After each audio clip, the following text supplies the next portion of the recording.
नमस्कार, आप देख रहे हैं फोकस भारत। किताबें टेलीविजन और सोशल मीडिया की तुलना में कई गुना ज़्यादा फायदेमंद हो सकती हैं। आइए इसके बारे में और कुछ मुख्य कारणों पर बात करते हैं। ज्ञान और समझ की गहराई। किताबें हमें किसी भी विषय की गहरी जानकारी देती हैं। जब हम कोई किताब पढ़ते हैं तो हम लेखक के विचारों को विस्तार से समझते हैं, जिससे हमारी तार्किक और विश्लेषणात्मक क्षमता बढ़ती है। हमें एक ही विषय पर कई दृष्टिकोणों को जानने का मौका मिलता है, जिससे हमारी समझ व्यापक होती है। इसके विपरीत टेलीविजन या सोशल मीडिया की जानकारी अक्सर टुकड़ों में होती है। यहाँ सामग्री मनोरंजन और तुरंत ध्यान खींचने के लिए डिजाइन किया जाता है, जिससे किसी भी विषय की गहराई में जाना मुश्किल हो जाता है। मानसिक विकास और एकाग्रता। किताबें पढ़ने से एकाग्रता और ध्यान अवधि यानी कि अटेंशन स्पैन बढ़ती है।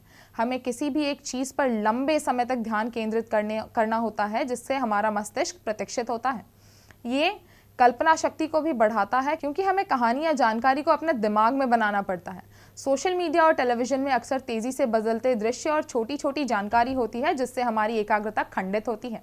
यह अटेंशन स्पैन को कम कर सकता है और हमें किसी भी चीज़ को लंबे समय तक ध्यान केंद्रित करने में कठिनाई हो सकती है।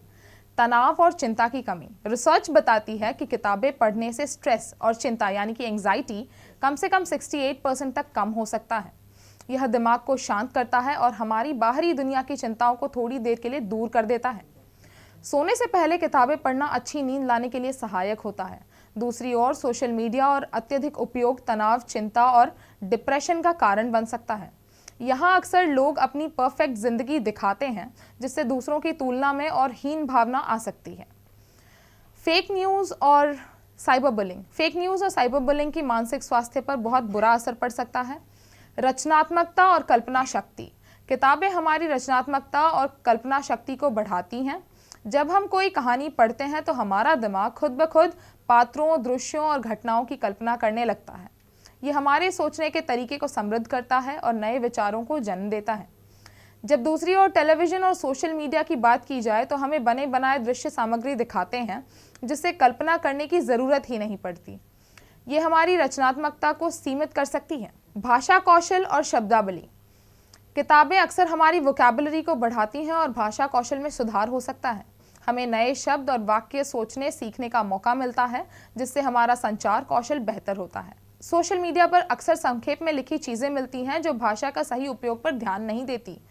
कुल मिलाकर जहां टेलीविजन और सोशल मीडिया मनोरंजन और जानकारी के लिए उपयोगी हो सकती हैं, वहीं किताबें ज्ञान, मानसिक विकास और भावनात्मक स्वास्थ्य के लिए कई ज़्यादा फायदेमंद होती हैं। किताबें एक सच्चा साथी होती हैं, जो हमें लगातार सीखने और बेहतर बनने में मदद करती हैं। तो जुड़े रहें हमारे साथ ऐसी ही कुछ जानकारी के लिए, और कौन सी किताब पढ़ने से कौन सा बेनिफिट होता है उसके लिए हमारे साथ जुड़े रहें।